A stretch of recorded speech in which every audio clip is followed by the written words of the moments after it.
அனைவருக்கும் வணக்கம். சர்க்கரை நோய் பற்றிய உரையாடலுக்கு உங்களை வரவேற்கிறோம். Diabetes per Charcha. சர்க்கரை நோயை சமாளித்தல் மற்றும் பராமரிப்பு குறித்து பயிற்றுவிக்கும் மற்றும் நிகழ்நிலைப்படுத்தும் ஒரு உரையாடல் நிகழ்ச்சி இது. உலகிலேயே அதிக எண்ணிக்கையிலான சர்க்கரை நோயாளிகள் உள்ள நாடு நம் நாடு. இன்றும் நமது நாட்டில் டயபெட்டிஸ் ஒரு மிகப்பெரிய ஆரோக்கிய குறைபாட்டிற்கான காரணமாக உள்ளது. இன்றைய நிகழ்ச்சியில் doctor C.R. Anand Moses, doctor S. Sridhar, doctor I. Periyandavar போன்ற நாளமில்லா சுரப்பி மருத்துவ நிபுணர்கள் மற்றும் நீரிழிவு நிபுணர்கள் கொண்ட ஒரு உயர்மட்ட குழு இந்த பிரச்சனை பற்றி விளக்கமாக எடுத்துரைப்பார்கள். இந்நிகழ்ச்சிக்கு உங்களை வரவேற்பது Sridevi. Doctor C.R. Anand Moses அவர்களுக்கு ஒரு கேள்வி. HbA1c போன்ற ஆய்வக பரிசோதனைகளை தற்போதைய சூழ்நிலையில் செய்ய முடியாது என்ற காரணத்தால் நோயாளிகள் வீட்டிலிருந்தே குளுக்கோஸ் அளவை கண்காணிக்கிறார்கள். அவர்கள் அதை எவ்வாறு செயல்திறனுடன் பயன்படுத்த முடியும்? இந்த கோவிட் டைமில் சில டெஸ்ட்லாம் நம்ம லேபில் போய் பண்ண முடியாது. HbA1cன்றது 3 months உடைய சுகர் ஆவரேஜ், அது லேபில் தான் போய் பண்ண முடியும். ஸோ அதனால் அதுக்கு காம்ப்ரமைஸாக நம்ம குளுக்கோஸ் மானிட்டரை வச்சு வீட்டில் குளுக்கோஸ் டெஸ்ட் பண்ணுறோம். விரலில் குத்தி நம்ம டெஸ்ட் பண்ணுவோம். அதை டெஸ்ட் பண்ணுற விதமும் இருக்குது. நம்ம HbA1c டெஸ்ட் பண்ண முடியாதனால அது 3 times பண்ணோம். ஒரு நாள் காலையில் சாப்பிட்றதுக்கு முன்னால் சாப்பிட்ட பிறகு, ஒரு நாள் மதியம் சாப்பிட்றதுக்கு முன்னால் சாப்பிட்ட பிறகு, ஒரு நாள் நைட்டு சாப்பிட்றதுக்கு முன்னால் சாப்பிட்ட பிறகு நம்ம ஒரு ப்ரொஃபைல்னு அது. அப்போ ஒரு 24 hours சுகர் எப்படி கண்ட்ரோல் இருக்குதுன்னு தெரியும். ஸோ HbA1c பண்ண முடியலனாலும் ஓரளவுக்கு இது நம்ம day to day fluctuation in sugar தெரியும். இதை வச்சு நம்ம ஃபுட் ஐட்டம்ஸோ நம்ம மருந்துகளையோ அட்ஜஸ்ட் பண்ணுறதுக்கு ஈஸியாக இருக்கும். அடுத்ததாக டாக்டர் S. ஸ்ரீதர் அவர்களிடம் ஒரு கேள்வி. டயபெட்டிஸ் நோய் உள்ள நோயாளிகளுக்கு COVID-19 ஏற்படுவதற்கு அதிகமான அபாயம் இருக்கிறதா? நம் அனைவருக்கும் இம்யூன் சிஸ்டம் என்று ஒரு சிஸ்டம் இருக்கின்றது. அதாவது தற்காப்புக்காக அது ரொம்ப அத்தியாவசியம். சுகர், அதாவது டயபெட்டிஸ் நம்மை தாக்கினால் நம் இம்யூன் சிஸ்டம் வேலை சரியாக இருக்காது. அதாவது கோவிட் வரத்துக்கு வாய்ப்பு அதிகமாக உள்ளது. ஸோ இதனால் சுகர் பேஷண்ட்டுக்கு வாய்ப்பு 3 டைம் ஜாஸ்தி சான்ஸ் கோவிட் வரத்துக்கு. கோவிட் வந்தாலும் அதன் வீரியம் கூட ஜாஸ்தி இருக்கும் டயபெட்டிஸ் பேஷண்ட்டுக்கு. அடுத்தது சுகர் கண்ட்ரோலில் வைத்துக் கொள்வது அவசியம். அப்படி சுகர் கண்ட்ரோலில் இல்லை என்றால் சைடு எஃபெக்ட்ஸ், காம்ப்ளிகேஷன்ஸ் வர வாய்ப்பு அதிகம். அடுத்தது இந்த கோவிடுக்கு பலவித ட்ரீட்மெண்ட் இருக்கு. எல்லாம் எக்ஸ்பெரிமெண்டல் ட்ரீட்மெண்ட் தான். அதுல ஒண்ணு இந்த ஸ்டீராய்டு ட்ரீட்மெண்ட். ஸ்டீராய்டு ட்ரீட்மெண்ட் நல்ல ரிசல்ட்ஸ் வருது. ஆனா ஸ்டீராய்டு நம்ம ஒரு பேஷண்ட்டுக்கு கொடுத்தா சுகர் ஏறறதுக்கு வாய்ப்பு ஜாஸ்தி இருக்கு. சுகர் ஏறுச்சுன்னா அதுக்கு நம்ம நிறைய இன்சுலின் கொடுக்க வேண்டியிருக்கு, நிறைய மாத்திரைகள் ஜாஸ்தி கொடுக்க வேண்டியிருக்கு. ஸோ கண்ட்ரோல் பண்றது ரொம்ப ப்ராப்ளம்.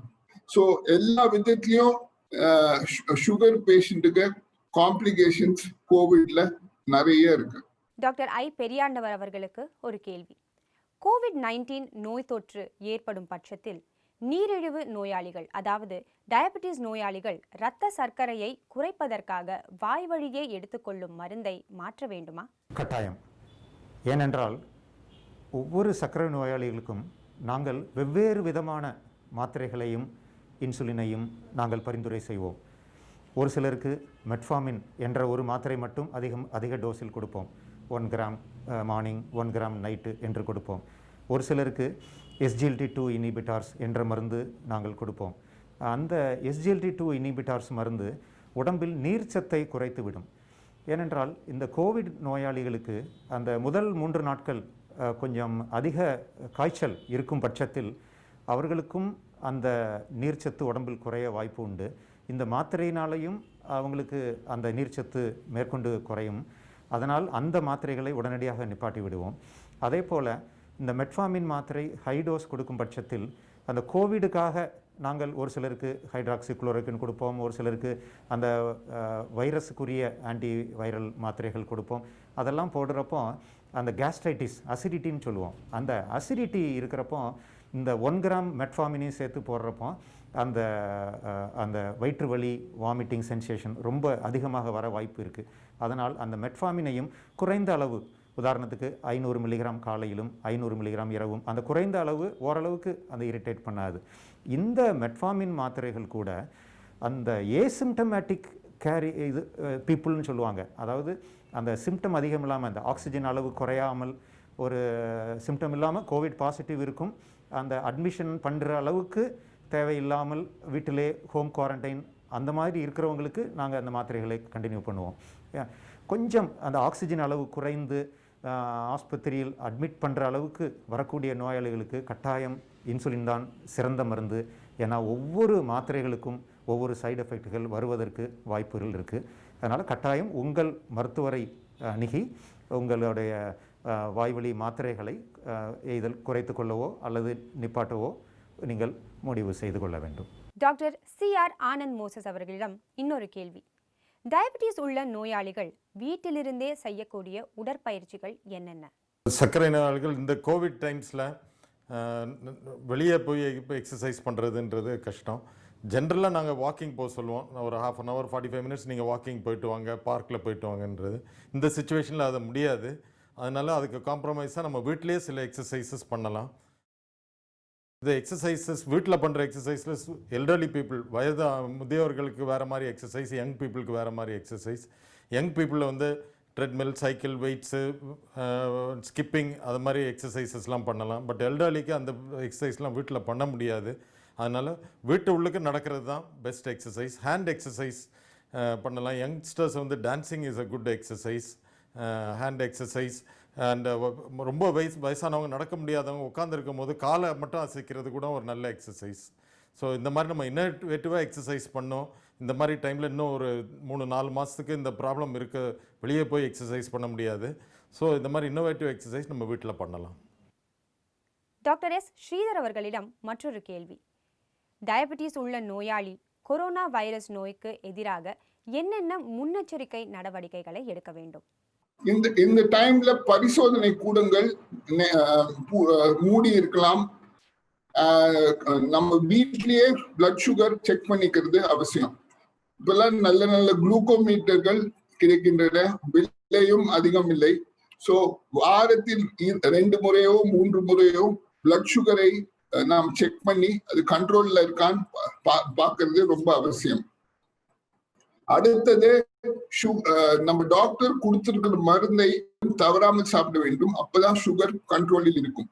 நமக்கு நிறைய வேலை இல்லாமல் லாக்டவுன் பீரியடில் நிறைய டைம் இருக்கலாம். அதனால் நாம் எக்ஸசைஸ் பண்றதுக்கு வாய்ப்பு கம்மி. அதே மாதிரி சில ஜிம், இப்பெல்லாம் ஜிம் திறந்து இருக்கு, நடுவில் ஜிம் எல்லாம் மூடி இருந்தது. அதனால வீட்லயே அட்லீஸ்ட் 1 மணி நேரம் இல்லாட்டி 1.5 மணி நேரம் எக்ஸசைஸ் பண்றது ரொம்ப அவசியம். அப்பதான் சுகர் கண்ட்ரோலில் இருக்க சான்ஸ் இருக்கு. அடுத்தது நேரத்தில் உணவு எடுக்க வேண்டும். ஸ்நாக்ஸ், அதாவது இந்த நிறைய இந்த எக்ஸ்ட்ரா ஸ்நாக்ஸ் அவாய்ட் பண்றது பெட்டர். இது அவாய்ட் பண்ணா சுகர் ஏறதுக்கு வாய்ப்பு ரொம்ப கம்மி. இன்சுலின் செலுத்துவோர் நேரத்தில் இன்சுலினை எடுத்துக்கொள்ள வேண்டும். வேண்டிய அளவு ஸ்டாக்குகள் வைத்துக் கொள்ள வேண்டும். ஒன்று, நாம் ஹாஸ்பிட்டலுக்கு செல்ல வேண்டும். ஹாஸ்பிட்டல் செல்ல முடியவில்லை என்றால் டெலிமெடிசின் வழியாக நம் மருத்துவரை ஆலோசனை பெறலாம் and அதில் பயன் பெறலாம். Doctor I. பெரியாண்டவர் அவர்களிடம் இந்த கேள்வி. சர்க்கரை நோய் உள்ள நோயாளிகளுக்கு COVID-19 அறிகுறிகள் இருந்தால் அல்லது இருப்பதாக சந்தேகப்பட்டால் அவர்கள் என்ன செய்ய வேண்டும்? உங்கள் அனைவருக்கும் இப்போது தற்சயம் தெரிந்திருக்கும், இந்த கோவிட் வந்து ஒவ்வொரு நபருக்கும், கோவிட் நோயாளிகளுக்கு ஒவ்வொரு சிம்டம் வரும். ஒரு சிலருக்கு காய்ச்சல் மட்டும் அதிகமாக இருக்கும். உதாரணத்துக்கு 101 டிகிரி, 102 டிகிரி, 103 டிகிரி என்று காய்ச்சல் அதிகமாக இருக்கும். வேறு அந்த சளி சம்பந்தமான தொந்தரவு முதல் 3 நாட்களுக்கு வெளியே தெரியாது. ஒரு சிலருக்கு பார்த்தால் காய்ச்சல் கம்மியாக இருக்கும், 99 டிகிரி 100 டிகிரி தான் இருக்கும். ஆனால் உங்களுக்கு சிம்டம்ஸ், அதாவது மூச்சு திணறல் ஆரம்பிக்கிறது, சளி, இருமல், இதெல்லாம் ஆரம்பத்திலேயே முதல் நாளில் 2 நாளிலிருந்தே தொண்டை வலி, எனக்கு சளி இருக்கிறது என்று நோயாளிகள் சொல்லுவார்கள். ஸோ இந்த சிம்டம்ஸ் நீரிழிவு நோயாளிகளுக்கு கொஞ்சம் அதிகமாகவே இருக்கும். ஏனென்றால் நீரிழிவு நோயாளிகளுக்கு கொஞ்சம் எதிர்ப்பு சக்தி ஜென்ரல் பப்ளிக், அதாவது நார்மல் மனிதர்களை விட நீரிழிவு நோயாளிகளுக்கு கொஞ்சம் அதிகமாக சிம்டம்ஸ் எல்லாம் தெரிய ஆரம்பிக்கும். ஸோ இந்த சிம்டம்ஸ் வந்தவுடன், அதாவது காய்ச்சல் இருந்தாலோ அது பாசிட்டிவ் டெஸ்ட் வந்த உடனே நீங்கள் அந்த எய்தர் உங்கள் அருகில் உள்ள அரசு மருத்துவமனையிலையோ அல்லது உங்களுக்கு தெரிந்த பரிச்சயமான பிரைவேட் மருத்துவமனையிலேயோ உடனடியாக செல்ல வேண்டும். ஏனென்றால் இந்த கோவிட் நோய் உங்கள் அனைவருக்கும் தெரியும், அந்த ஆக்சிஜன் அளவு குறைவது நிறைய பேருக்கு வெளியே தெரியாது. அதுக்கு பேர் சைலண்ட் ஹைபாக்சியா என்றும் சொல்லுவார்கள். அந்த ஆக்சிஜன் அளவு அடிக்கடி மானிட்டர் பண்ணுவதற்காக உடனடியாக நாம் அந்த மருத்துவமனையை அணுக வேண்டும். நம்ம சிறிது தாமதம் ஏற்பட்டால் கூட அந்த சைலண்ட் ஹைபாக்சியா, அந்த சைட்டோகைன் ஸ்டார்ம் என்று ஆங்கிலத்தில் சொல்லுவோம், அந்த கோவிட் நோயோட 2ஆம் பகுதி. முதல் பகுதி வைரஸோட தாக்கம், அதில் காய்ச்சல், சளி அது மட்டும்தான் இருக்கும். அந்த 2வது பகுதியில் தான் ஆக்சிஜன் அளவு குறைய வாய்ப்பு உண்டு. ஆனால் அதனால் அந்த 2வது பகுதியை நாம் தவிர்த்து கொள்ள நம்ம உடனடியாக ஆரம்பத்திலேயே நம்ம மருத்துவமனையையோ அல்லது அரசு மருத்துவமனையையோ உடனடியாக அணுகினால் நாம் அந்த பேர் ஆபத்திலிருந்து, அதாவது ஆக்சிஜன் குறைந்து போய் உயிருக்கு ஆபத்து வருவதிலிருந்து நாம் நம்மை தவிர்த்து கொள்ளலாம், காப்பாற்றிக் கொள்ளலாம். டாக்டர் CR ஆனந்த் மோசஸ் அவர்களிடம் இந்த கேள்வி: தற்போதைய சூழ்நிலையில் ஏற்கனவே பிரச்சனைகள் உள்ள ஒரு நீரிழிவு நோயாளி, அதாவது ஒரு டயபெட்டிஸ் நோயாளி, எந்த முன்னெச்சரிக்கை நடவடிக்கைகளை எடுக்க வேண்டும்? சர்க்கரை நோயாளிகள் இருக்கவங்களுக்கு ஒரு 20% 30% பீப்புளுக்கு கோமார்பிடிட்டிஸ்ன்றது நீங்கள் பேப்பரில் டெய்லி பார்ப்பீங்க. கோமார்பிடிட்டிஸ் இருக்கவங்களுக்கு மோர் சிவியராக இருக்குது கோவிட் டிசீஸ். இந்த கோமார்பிடிட்டிஸ்னால் என்னன்னா, முக்கியமான 2 கோமார்பிடிட்டிஸ் உண்டு. ஒன்று வந்து கிட்னி டிசீஸ், இது நம்ம கிட்னியை பாதிக்கிறது. இன்னொன்று வந்து இருதய பாதிப்பு. இது 2ம் தான் 20% 30% ஆஃப் நம்ம சர்க்கரை நோய் உள்ளவருக்கு உண்டு.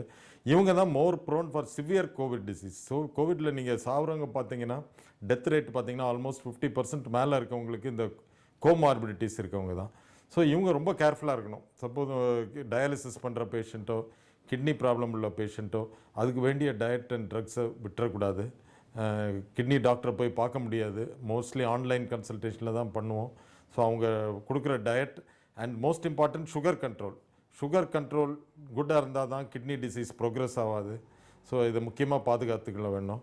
அண்டு முடிஞ்ச அளவுக்கு சில டெஸ்ட் இப்போ ஹோம் டெஸ்டிங் பண்ணுறாங்க, லேப்லேருந்து வீட்டில் வந்து டெஸ்ட் எடுக்கிறாங்கன்னா கிட்னி டிசீஸ் டெஸ்ட்டு பார்க்கணும். அதே மாதிரி ஈக்குவல் இம்பார்ட்டன்ஸ் ஹார்ட் டிசீஸ்க்கும், heart failure, particularly heart failure more common in diabetic patients.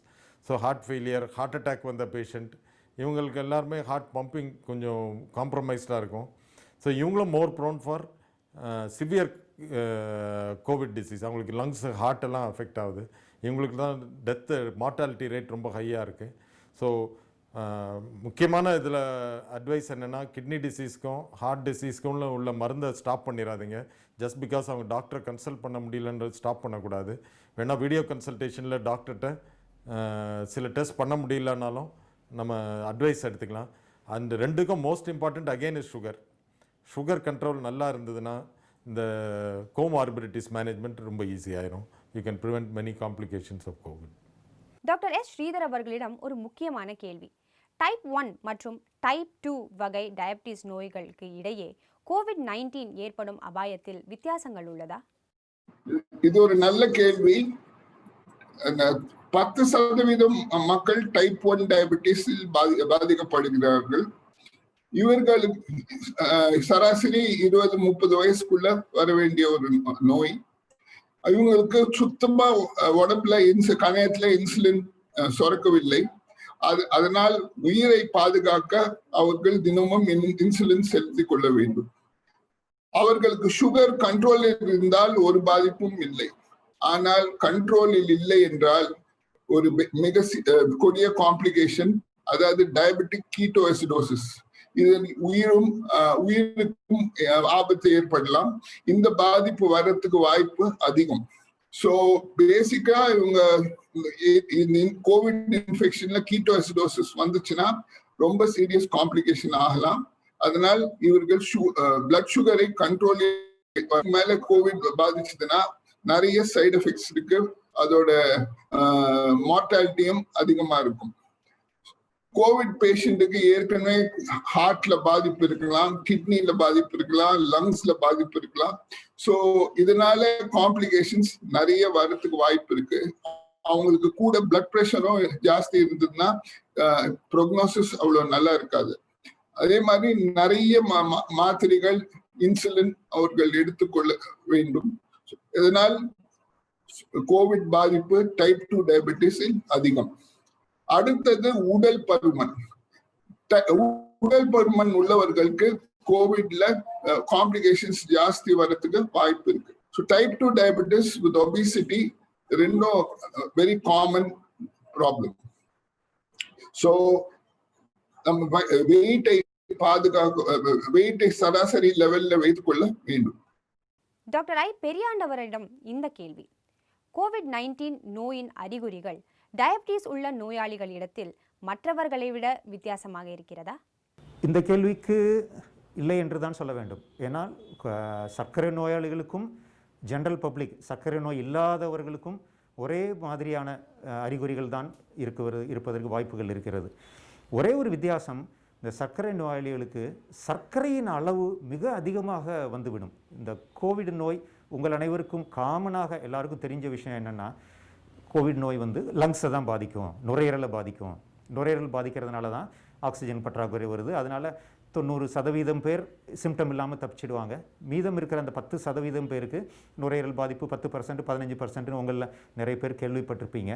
So இந்த சிம்டம்ஸ் வந்து நம்ம டயபெட்டிஸ் பேஷண்ட்டுகளுக்கு இம்யூனிட்டி குறைச்சலாக இருக்கிறதுனால கொஞ்சம் அதிகமாக வருவதற்கு வாய்ப்புகள் இருக்கிறது.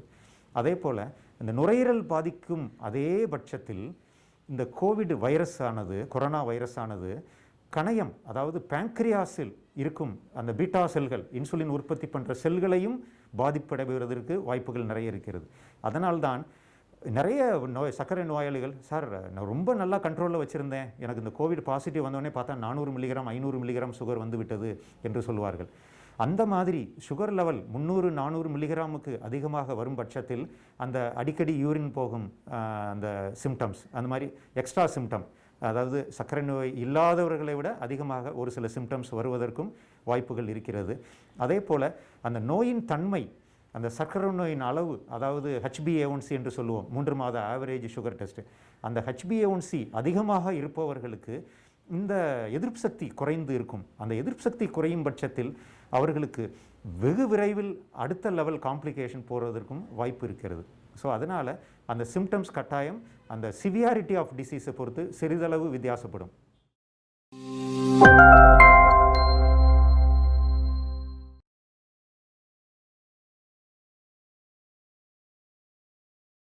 I'm Dr. Anand Moses with over 35 years of experience in the field of diabetes. I was a former professor and director of the Institute of Diabetology, Madras Medical College.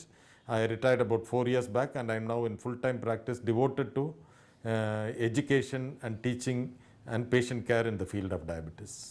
And November 14th is recognized as World Diabetes Day, and every year World Diabetes Day has a theme.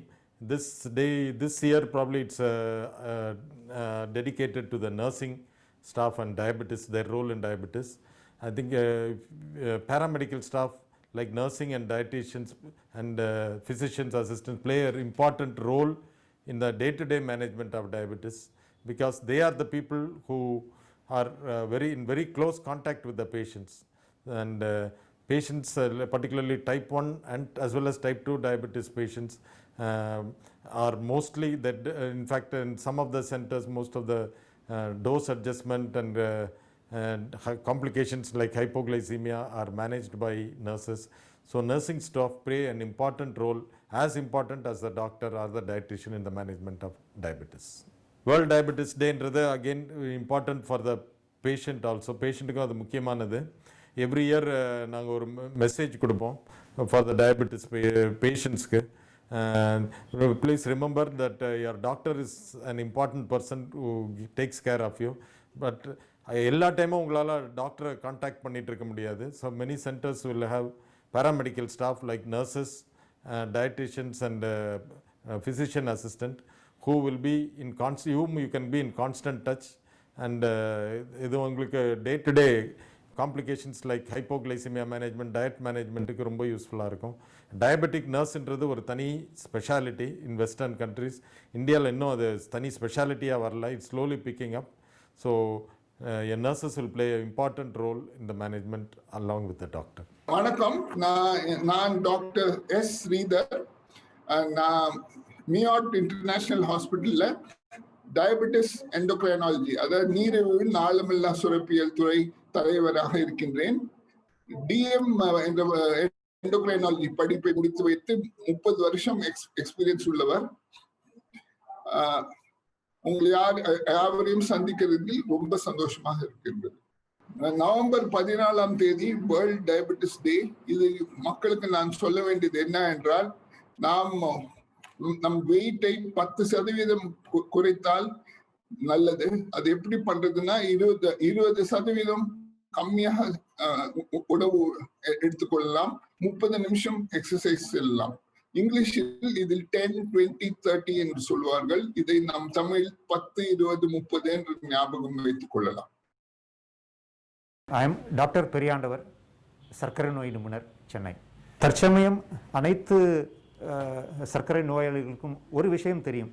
நல்ல கட்டுப்பாட்டில் இருந்தால், அதாவது control நல்லபடியாக இருந்தால், அதாவது வெறும் வயிற்றில் சர்க்கரையின் அளவு 110, 120 கீழே இருந்தாலும், அண்டு சாப்பிட்ட பின்னர் 170 அல்லது 180 மில்லிகிராமுக்கு கீழே இருந்தாலும், அந்த HbA1c என்ற 3 months ஆவரேஜ், 3 மாத ஆவரேஜ் சுகர் லெவல் 7க்கு கீழே இருந்தாலும் we can lead normal life.